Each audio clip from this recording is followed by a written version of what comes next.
Lars, and I just found out that you cannot warp in on high ground. Yeah, I forgot. I just like it's been stated, and I remember hearing it, and then it's just like, oh yeah, that's Wings of Liberty. Damn. Oh well. So it kind of sucks. Well, I mean, I suppose that would in fact be a little bit difficult to deal with the Protoss players now that they have all these mechanisms for seeing up on the high ground. But Yeah. regardless, the fact that you can get vision into the Terran's base so easily as Protoss nowadays, I think, is a huge boon to Protosses around the world. But Dragon's really showing us that suddenly this mid-game army that was a real pain in the ass is now and now has a lot more options to end the game. And the Protoss players must be absolutely on point and on their feet. So looks like the players are in the game, and the map is going to be on Cloud Kingdom, which I'm super thrilled about because these maps are pretty extensively researched. Yeah, Cloud Kingdom is one of those maps that was brought back into the map pool via pro gamers asking for it, basically, to be put back in the map pool for Heart of the Swarm. Just basically because they wanted to test all the new variations of strategies out against the current strategies, which makes the testing of Heart of the Swarm a lot more easier when you compare it to current metagame. So that's one of the reasons why it's there now. And you're right, it's very, very cool to see how these things evolve on a very, very tried and tested map. Let's go ahead and introduce our two players down in the bottom left. One game away from winning because the series is tied 1-1, and it is a best of 3. It is Root ToD. Woo! And spawning up in our top right-hand corner as our red Terran, tying things up with cool medevacs and caduceus reactors. He goes by the name of Dragon. Now, I'm most curious to see if we will get a little bit more Reaperage in here. I do like this map for just a one-racks Reaper expand sort of play, but given the fact that Reapers are now hyper-mega superstars, you can just skirt along the edges, absorb some Stalker shots, and it's extremely difficult for a Protoss player to deal with. This is actually a map where if you have played on the Heart of the Swarm ladder, I mean, I don't know if it's good or not, but a lot of people are doing it anyways because, you know, LOL Reapers. People are going for just 2-racks Reaper openings against Protoss, and on this map, it's quite tough to deal with. You don't really have a good way to defend everything unless you build a lot of Stalkers.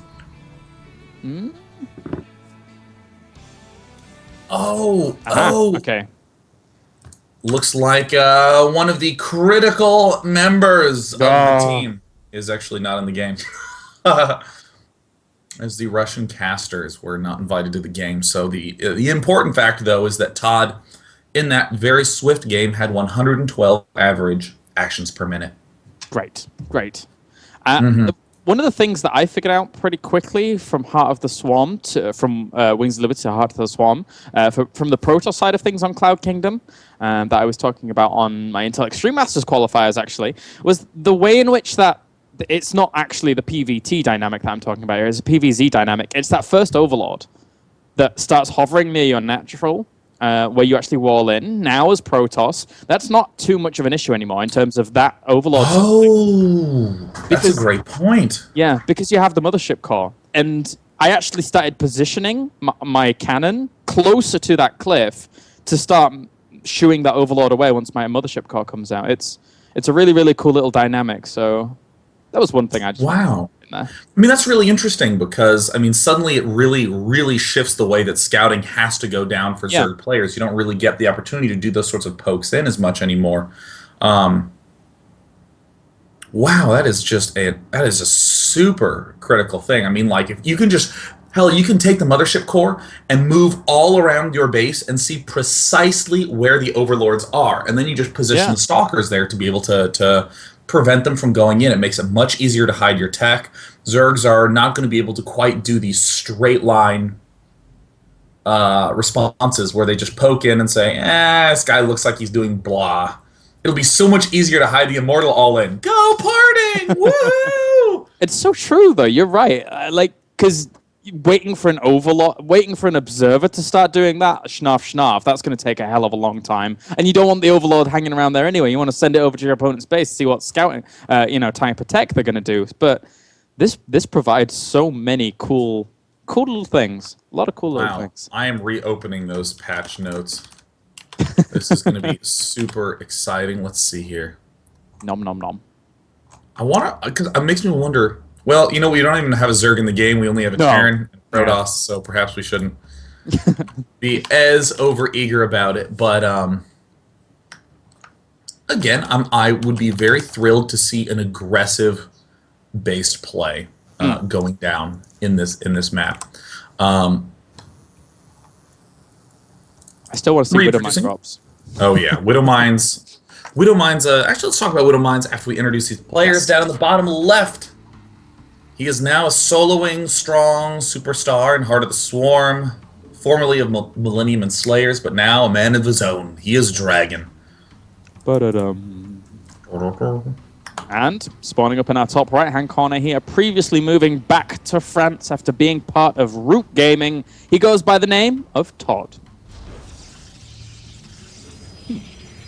You know, oh god. All right, in this brief moment, I need to talk about the Hydralisk. Okay. Unrelated to this, but Hydralisks formed, or in Wings of Liberty, form what I call an invisible wall. Mm-hmm. It prevents you, or it prevents opponents from doing certain types of strategies and certain compositions, because the Zerg player can just easily respond by building Hydralisks and crush it. Just absolutely destroy it.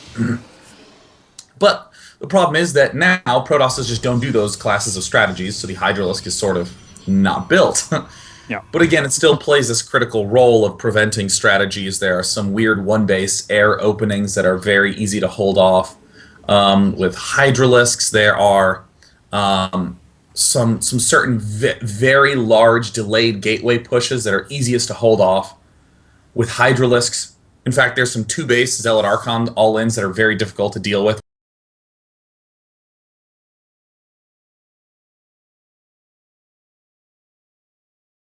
Roaches and Zerglings. But again, the Hydralisk and the Baneling weirdly are the solutions in these situations. But now with the speed upgrade, it's a lot more possible to just build the Hydralisk, both to defend against variety, but then to actually be counter-aggressive. So that's something real thrilling I hope to see. And we actually do see the refinery down from Dragon. So come on, Tech Lab, 123 Tech Lab, let's do this, baby. I would agree. I'm hoping that Tech Club does go down, because if any tactic... Oh, Dragon, you can lose an SCV! Oh! Well... That hurts. The only time in in Wings of Liberty, I've been playing too much World of Warcraft apparently, is that you would see a Reaper build is normally on this map from a Terran, even in Wings of Liberty nowadays from time to time. So I can only imagine how ridiculous Reapers actually would be on this map for Heart of the Swarm. It would be just insane. Oh yeah, I mean it's a super pain in the ass, and I sincerely hope that I get to do it tonight. I'm even for my daily I'm playing Terran and Heart of the Swarm. Ooh. Doing all them attack-ins with them Reapers. I just think it's a super cool unit. So ToD now having to pull back with his probe. In main base has double gas with double saturation. So that's generally indicative of a player who wants to be doing some sort of tech play, or a player who just must have his sentries. But as we see, the Widow Mine production has begun. And Barracks being pulled back. So this looks like some sort of Banshee Widow Mine play. And we have a Stargate going down from ToD. Hopefully we'll get to see some Oracles. I'm very, very excited if we do. Wait a minute. He's not got an expansion yet. Well, it looks like he's doing this thing that a lot of Protosses are doing now, where they just get the Stargate on one base, because they have the Mothership Core to defend in case anything goes awry.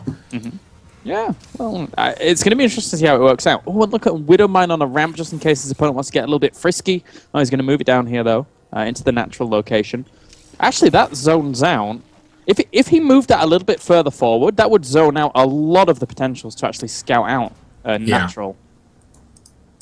Yeah, I mean, he just wants to make sure that he has that shut down completely. Oracle in production, expansion in production, ToD playing a very nice little aggressive style. We don't really get the opportunity to see this very often, but there it is.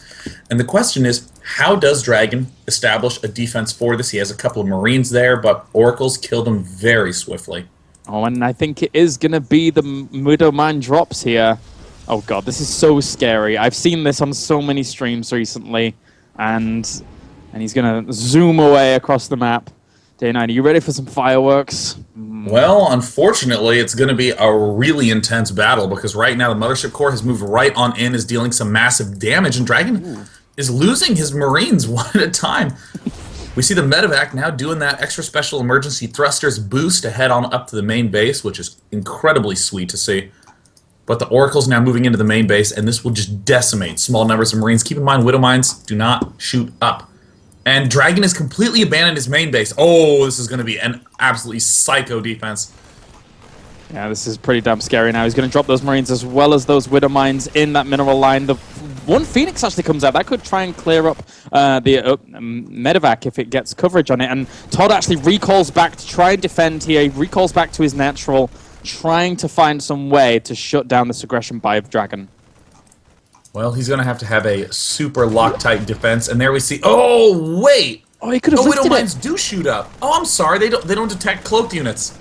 Yeah, they don't detect cloak. They can shoot up, but actually he could have lifted one of those Widow Mines with the Phoenix when it was trying to burrow in before. But the Widow Mine now going to work. He's going to take down the medevac. The Mothership Core falls as well. Meanwhile, the Marines are just chilling out in his opponent's base.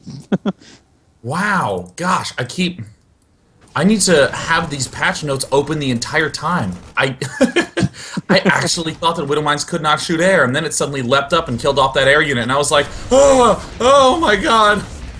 Oh, and finally now ToD actually getting his Mothership Core out once again. He's activating that detection. He needs to head up to his main to shut down that Widow Mine, because if he doesn't, he's going to have a hard time. Oh, actually unburrowed. Oh no, there's still another one there. So he needs to clear it up. Otherwise he's doomed. And there we see the Phoenix taking out the medevac, but Widow Mines now darting to the front, and ToD with some excellent micro pulls back in time. Where is that Mothership Core? He has to get it back there with that Envision. But right now, fortunately, ToD does not actually have anything that's really threatening his front. Nor does he have the Envision anymore, Sean. So now he has to just chill out and wait for these Widow Mines to go away for a while, because he doesn't have a Robo either. He needs more energy on his Mothership Core. Now this is a funky little situation we find ourselves in. It looks like, the Widow Mine in the main is the real issue. That bad boy has 7 kills on it.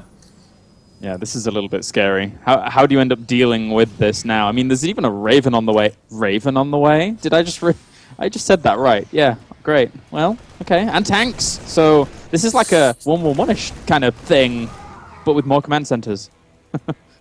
Yeah, this is an excellent little way to play. Getting the double tank upgrade for heavy defense, getting the Raven up, not just to be able to detect observers and pick those off, but also because that Seeker missile does not require an upgrade. There it is, Seeker missile right there. It's an easy way to just dart up, launch a Seeker missile at an enemy worker line, and back away again. Yeah, well, actually, sorry, God. I think it's just like a single target thing now is a Seeker missile. I think so. Does it have splash anymore? It deals 300 damage now, so it's like a Yamato cannon. They keep changing things, I'm so sorry, but it's now 300 damage, and it hits, I'm pretty sure it just hits one thing. So it basically says, I'm going to eliminate one unit from your entire army instantaneously if it can fire off. And it's like 8 or 9 range now as well. Scary stuff. Scary stuff to go up against. Am I right with that? I don't know if I am or not, because I'm pretty sure that it doesn't do any more splash. So I have no idea. I actually don't. We'll see, because Dragon's going to use it. I mean, that's what he's saving up for, I'm assuming. Maybe a PDD as well, to just negate some Stalkers. But yeah, I mean, point defense drone is absolutely amazing ability to have against any Protoss composition. Most of the Protoss units get negated by it, but we're seeing Dragon move out with this very odd-looking Marine tank with a couple Widow Mine builds. We normally define mech as this super slow, super immobile force, but Dragon really showing some cool moves by advancing out with this sort of pressure. And in this position, Dragon just teching up to a single armory, maintaining this sort of aggressive footing. And does ToD see that this push is coming? No, he has no idea. Even has the Phoenix moving around, this attack is going to catch him completely by surprise. I haven't seen the Widowmine in actual action. Sorry, the Hunter-Seeker Missile in action just yet. So I'm wondering where he's actually going to use this. Oh no! I'm never going to see A it. simple good game. Oh, ToD. Oh, Sean. Well, Now. I need to go and make a Raven. 1 sec. yeah, right. I will say, the early Widowmine push versus the Oracle, I think, is a prime example of the fleshing out that still needs to be done with strategizing. Yeah. This happened at the start of Wings of Liberty as well, where people were saying, "Oh my God, you mean I can warp in over at his base?" And people all instinctively say, "What can I do to other people?" versus what can other people do to me? What do I need to worry about? So we ended up with something like this, where I think if ToD had built his Stargate a few seconds earlier, chrono boosted out the Oracle a few seconds earlier, then suddenly it would have been Oracle in the main base with absolutely nothing there to defend, and the Oracle would have done huge damage, and it would have been Dragon who was screwed. But Dragon got the Widowmine drop off a few seconds earlier, and suddenly it was ToD who was in a rough spot, recalling his mothership core back, and then running his Oracle in late once a Widowmine had been established already. So, it does mean that Dragon sort of holds his title as the current king of the beta, but definitely some sweet stuff that we're seeing out of ToD in these series. And I'm sort of glad, just in general, Iron Squid's actually adopted this Heart of the Swarm show match thing, because it gives, I think, not only viewers out there, but also, I would say, me, who doesn't really have that much experience with Heart of the Swarm as well, just a little bit of a glimpse into it. A bite-sized chunk for someone who can't quite easily commit to watching so much Heart of the Swarm all the time or playing it all the time. Because, we've got busy lives. We're focusing on Wings of Liberty, right? That's our job. So it's kind of important. So, yeah, I'm really enjoying these Heart of the Swarm show matches. Yeah, and that does mean, unfortunately, the Heart of the Swarm coverage for today is done, because fortunately, we have Iron Squid Group C coming up, where it will be Teja versus Brown, Terran versus Protoss, and then Scarlet versus Marine King Prime. That is a Zerg versus Terran. Now, these are 4 players battling for 2 spots in Group C in a small double elimination format, so don't go anywhere. When we come back, we have 5 best-of-3s coming at you among some of the top players in the planet. See you.